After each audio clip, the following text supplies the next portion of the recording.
గోంగూర పులావు ఎలా చేయాలో ఇప్పుడు మనం చూద్దాము. అసలు ఈ కార్తీక మాసంలో నాన్ వెజ్ తినము కాబట్టి ఇలా చేసుకుంటే నాన్ వెజ్ జోలికి అనేది వెళ్ళమండి. ముందుగా బియ్యం నానబెట్టుకొని పక్కన పెట్టేసుకొని ఫ్రైడ్ ఆనియన్స్ చేసేసుకుందాము. ఆయిల్లో ఆనియన్స్ డీప్ ఫ్రై చేసేసుకుంటే మనకు ఫ్రైడ్ ఆనియన్స్ రెడీ అయిపోయినట్టే అనమాట. కావాల్సిన పదార్థాలు తీసేసుకుందాము. ఇప్పుడు గోంగూర తగినంత తీసుకొని మసాలా దినుసులు అన్నీ మొత్తం కాజు తీసేసుకున్న తర్వాత వెజిటేబుల్స్ టమాటా, ఆనియన్స్, పచ్చిమిర్చి, కొత్తిమీర, పుదీనా, అల్లం వెల్లుల్లి పేస్ట్ తీసేసుకొని గ్రీన్ పీస్ కూడా తీసేసుకున్నాను నేను. ఇప్పుడు స్టవ్ వెలిగించేసుకొని ఒక పెద్ద గిన్నె పెట్టేసుకున్న తర్వాత ఇందులో నెయ్యి ప్లస్ ఆయిల్ రెండు కలిపి పెట్టేసుకున్నాను అనమాట నేను. అది కూడా వేసేసుకున్న తర్వాత ఇప్పుడు మనము ముందుగా ఈ మసాలా దినుసులు అన్నీ వేసేసుకొని కొంచెం ఫ్రై అయిన తర్వాత ఈ మసాలా కొంచెం ఫ్రై అయిన తర్వాత కాజు కూడా వేసేసుకొని లైట్ బ్రౌనిష్ కలర్ ఒక 2 మినిట్స్ ఉంటే ఆ కాజు తొందరగా మనకు బ్రౌనిష్ కలర్ వచ్చేస్తుంది కదా. తర్వాత ఈ ఆనియన్స్, పచ్చిమిర్చి కూడా వేసేసుకొని బాగా కొంచెం కుక్ అవ్వనివ్వాలన్నమాట.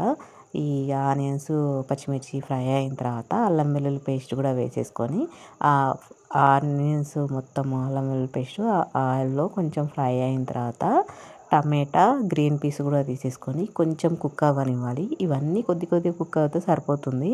ఆయిల్లో మొత్తం కుక్ అవ్వనిచ్చుకొని ఇప్పుడు పుదీనా కూడా వేసేస్తున్నా నేను.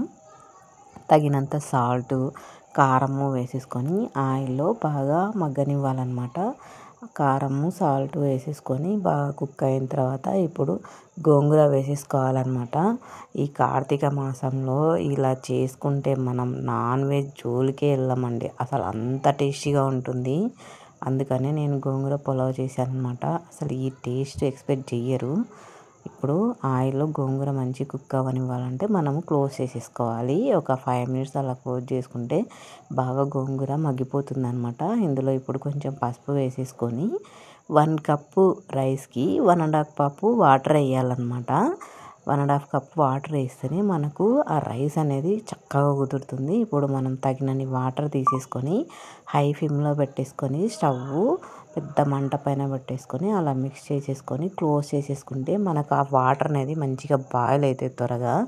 ఇలా బాయిల్ అయ్యేటప్పుడు ముందుగా నానబెట్టుకున్న రైస్ మొత్తం వేసేసుకోవాలన్నమాట. మనము ఈ రైస్ మొత్తం వేసేసుకొని ఒక్కసారి అలా కలిపేసుకొని కొత్తిమీర వేసేసుకొని మళ్ళీ కొంచెం గీ వేసేసి పైన నెక్స్ట్ వచ్చేసి మనం ముందుగా ఫ్రై చేసి పెట్టుకున్నాం కదా ఆనియన్స్, ఆ ఆనియన్స్ కూడా ఒక పెరికెడు అలా వేసేసుకొని కలిపేసుకొని మనం మూసేసుకుంటే రైస్ అనేది దగ్గర పడుతుందన్నమాట.